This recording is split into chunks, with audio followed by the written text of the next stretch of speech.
Hello friends, welcome back to my channel The Programming World. Friends, in this video we'll make a program to print Fibonacci series on screen. Okay? तो इसका programme बनाने से पहले एक बार ये समझ लेते हैं कि फिबोनाची सीरीज किस सीरीज को बोला जाता है। देखिए ये एक न्यूमेरिक सीरीज है, नंबर्स की सीरीज है, जिसका कोई भी टर्म जो लिखा जाता है वो उस सीरीज के पिछले दो टर्म को ऐड करने के बाद लिखा जाता है। A series of numbers in which each term is the sum of the preceding two terms. यानी कि जो भी टर्म आपको लिखना है, अगर आपको कोई सपोज करिए n टर्म लिखना है तो वो n टर्म जो बनेगा वो n-1 और n-2th टर्म को ऐड करने के बाद बनेगा। अच्छा, इस सीरीज की एक और खास बात है। खास बात यह है कि इस सीरीज के दो टर्म पहले से ही फिक्स हैं, और वो टर्म कौन कौन से हैं? 0 और 1। 0 इसका पहला टर्म है, 1 इसका दूसरा टर्म है। तो अब देखिए इस सीरीज को आगे जो लिखा गया है वो दो दो टर्म को ऐड करने के बाद ही लिखा गया है। जैसे ये सीरीज का तीसरा टर्म भी 1 है, और वो 1 इसलिए है क्योंकि 0 और 1 को ऐड करने के बाद 1 आता है, इसलिए इसका तीसरा टर्म 1 है। इसका चौथा टर्म 2 है, वो इसलिए है क्योंकि दूसरे और तीसरे टर्म को ऐड करने के बाद 2 ही बनता है, इसलिए 2 है। कोई भी टर्म आप देखिए, सपोज ये टर्म देखिए आप 34, ये टर्म इसका 34 इसलिए है क्योंकि इससे प्रीसीडिंग टू टर्म्स 13 और 21 को ऐड करने के बाद 34 हमें मिलता है, इसलिए सीरीज का ये टर्म 34 है। 233 ये इसलिए है क्योंकि इससे आने वाले पहले दो टर्म का सम 233 ही होता है, इसीलिए ये टर्म यहाँ पर लिखा गया है। आई होप आपको फिबोनाची सीरीज क्लियर हो गई होगी कि किस तरह से ये सीरीज बनती है, किस तरह से इस सीरीज के टर्म्स को लिखा जाता है। तो चलिए अब इसके प्रोग्राम की तरफ बढ़ते हैं और समझते हैं इसके प्रोग्राम के लॉजिक को।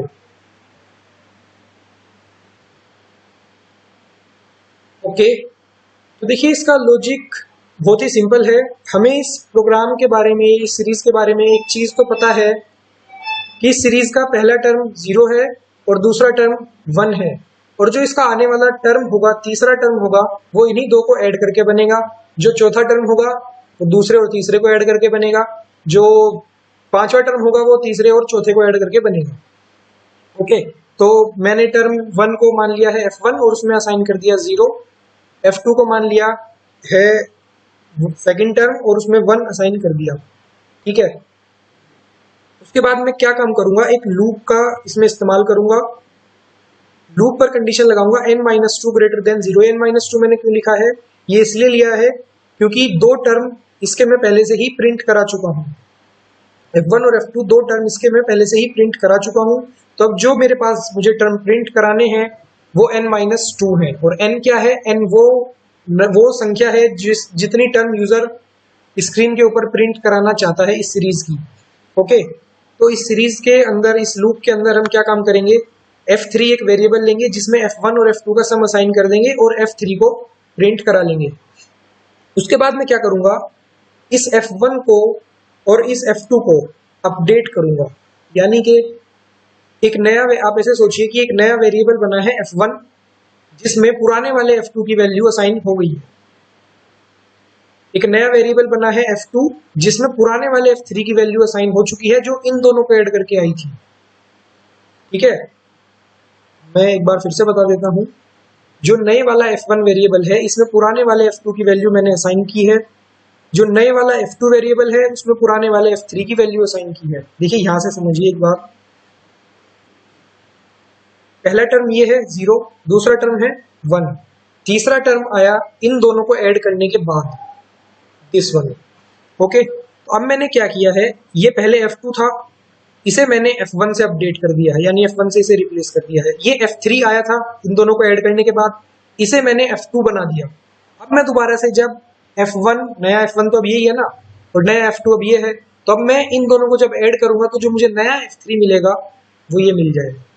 ठीक, फिर उसके बाद मैं अगेन वही करूंगा, जो पुराने वाला f2 था उसे मैं f1 बना दूंगा। जो f3 आया था इन दोनों को ऐड करने के बाद उसे मैं f2 बना दूंगा। फिर जो नया f3 आएगा वो ये हो जाएगा। ठीक, ये काम मैं एक लूप की हेल्प से करूंगा, जिससे मैं लूप पर एक कंडीशन लगाकर जितनी टर्म चाहे उतनी टर्म प्रिंट करा सकता हूं। देखिए मैं एक बार लाइन बाय लाइन दोबारा एक्सप्लेन कर देता हूं इस प्रोग्राम को। मैंने यहाँ पे दो वेरिएबल लिए हैं F1 और F2। उसमें सीरीज का पहला टर्म जो 0 होता है वो असाइन कर दिया है और दूसरा टर्म 1 असाइन कर दिया है। फिर मैं यूजर को एक मैसेज देना चाह रहा हूँ स्क्रीन के ऊपर कि कितने टर्म इस सीरीज के यूजर स्क्रीन के ऊपर प्रिंट कराना चाहता है वो एंटर करे।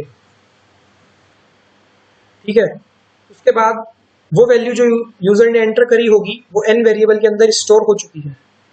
फिर मैं क्या करूंगा, F1 और F2 को तो प्रिंट करा ही लूंगा क्योंकि ये तो मुझे पहले से ही मालूम है कि ये 0 और 1 होते हैं, तो ये मैंने पहले से ही प्रिंट करा लिए हैं। फिर देखिए मैंने जो लूप के ऊपर कंडीशन लगाई है, वाइल लूप के ऊपर जो कंडीशन लगाई है वो n-2 के ऊपर लगाई है, तब तक जब तक वो ग्रेटर देन 0 है। ये n-2 इसलिए लिया है क्योंकि दो टर्म इसके पहले से ही प्रिंट हो चुके हैं। सपोज करिए यूजर ने एंटर किया है 8, यानी कि यूजर 8 टर्म को प्रिंट कराना चाहता है स्क्रीन के ऊपर, लेकिन उन 8 में से दो टर्म, स्टार्टिंग के दो टर्म तो मैं पहले ही प्रिंट करा चुका हूं ना, तो इसीलिए मैंने कंडीशन n-2 के ऊपर लगाई है। अब बचे हुए 6 टर्म स्क्रीन पर मुझे प्रिंट कराने हैं। तो इस लूप की बॉडी को समझिए एक बार, इसमें क्या लिखा है, F3 assign F1 plus F2, एक वेरिएबल ले लिया है F3 जिसमें F1 और F2 का सम असाइन कर दिया है और उसे प्रिंट करा लिया है। फिर मैंने वही किया है, F1 को नए वाले F1 को पुराने वाले F2 से रिप्लेस किया है और नए वाले F2 को पुराने वाले F3 जो कि मुझे पुराने वाले F1 और F2 को ऐड करने से मिला था उससे रिप्लेस कर दिया है। और जैसे ही एक टर्म मेरी प्रिंट होगी मैं n की वैल्यू को यहाँ से एक एक कम करता चला जाऊंगा, जिससे कि लूप धीरे धीरे घटता जाएगा, टर्म स्क्रीन के ऊपर प्रिंट होते जाएंगे। इस प्रोग्राम को क्लियर करने के लिए मैं एक बार आपको रन करके दिखा देता हूँ, ये प्रोग्राम आपको और क्लियर होगा उससे। ओके, देखिए यूजर सपोज करिए एंटर करता है 10, यानी कि 10 टर्म स्क्रीन के ऊपर प्रिंट हो जाने चाहिए। तो देखते हैं होते हैं या नहीं। यस, देखिए ये 10 टर्म स्क्रीन के ऊपर प्रिंट हो चुके हैं। इसी तरह से आप जितने भी टर्म चाहें उतने टर्म इस प्रोग्राम की हेल्प से आप स्क्रीन के ऊपर प्रिंट करा सकते हैं। ओके फ्रेंड्स, आई होप आपको ये वीडियो अच्छा लगा हो। तो अगर आपको ये वीडियो अच्छा लगा है सही में तो आप इसे लाइक करिए, अपने फ्रेंड्स के साथ शेयर करिए और चैनल को सब्सक्राइब जरूर कीजिए। Thank you.